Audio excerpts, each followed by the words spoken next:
Director, how many federal inmates were released to home confinement under the CARES Act?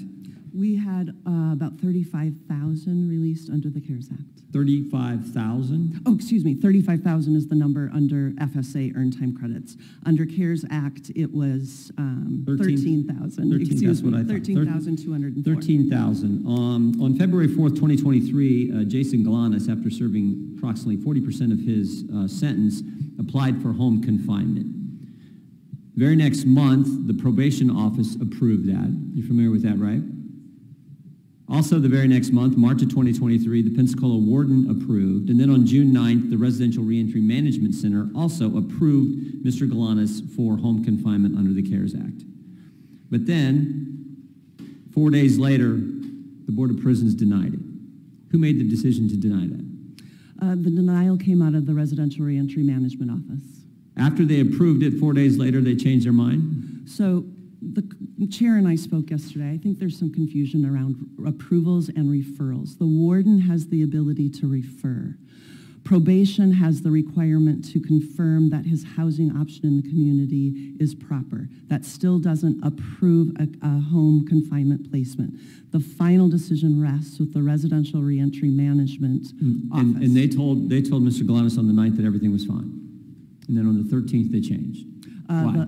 That is not my understanding. The Residential Reentry Management Office did a thorough review of his case and concluded that he was, for a variety of indicators, would not be a good candidate for home confinement. The Residential Reentry Management Center on June 9th approved Mr. Galanis' request for home confinement and then reached out to the Southern District of New York where he was prosecuted. Is that what happened?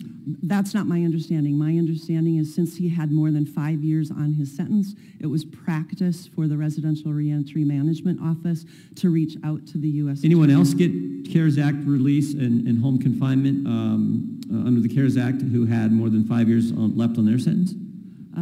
I can't answer that question. I can. David McMaster did. David you. McMaster did in sentence for fraud, similar to Mr. Galanis, had a 188-month sentence and was given home confinement under the CARES Act. We look at each case individually. I am confident that Okay, so Galanis's this is what I'm getting at. What was the reason, whether it was an approval then a denial, what was the reason for the denial? So it was a handful of reasons, and we look at the totality of the circumstances when we make When you say decisions. we, who ultimately makes the decisions? Does that rest with you? No, sir. I do not review these. Can you overrule it? This is the residential. Can you overrule what happens at the Residential Reentry Management Center? I have never overruled one of their decisions. Never. Okay. Then what were the factors that made this determination? So the factors included the fact that in a previous incarceration cycle, he violated the conditions of his supervised release by texting a potential witness, and his bond was ultimately revoked. His role in the instant offense as a leader and organizer was outlined in the pre-sentencing report. As was mentioned earlier, he owed over $80 million in restitution. He had more than 10 victims and more than 5 years How many left were on turned sentence. down? The people who applied under the CARES Act, you gave approval to 13,204. How many were denied? I don't have that number, but we're happy to look into it and get it Is it back a big to the number? Is it a committee. small number? What's the number? You know, Congressman, I wouldn't venture a guess under oath. I will tell you that towards the end of CARES Act, the number of requests that came in, I'm told, tripled as the population learned that the CARES Act was expiring. So I know at the time of his request, the numbers were very high.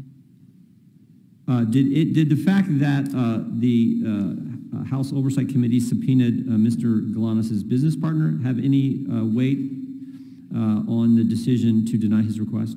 No. You're confident of that? I have no evidence to suggest that the Residential Reentry Management Office would have taken that into consideration. That would have been outside BOP policy. Because June 9th, they basically told him, okay, it looks good. June 13th, they deny it. Anything happened in between there that could have influenced the decision? Not that I am aware of. Well, that's when the subpoena was sent to his business partner on June 12th. We actually think that probably had some impact on the decision to deny his request. Given that other people, similar crime, similar sentence, were in fact approved, like Mr. McMaster. And you're saying that had nothing to do with it? Correct. And you don't know how many were turned down? No, but happy to find that number and get it back to you. Were any I mean, Mr. Galanis' nonviolent his crime's non-violent. Any people who were in for a violent offense were then given release under the CARES Act? Congressman, I am confident that Mr. Galanis' case was handled within existing BOP policy, and I am aware that any part of his application was denied other than the merits that I just described to you. Okay. Well, the timeline doesn't seem to add up to what you just described there. I yield back.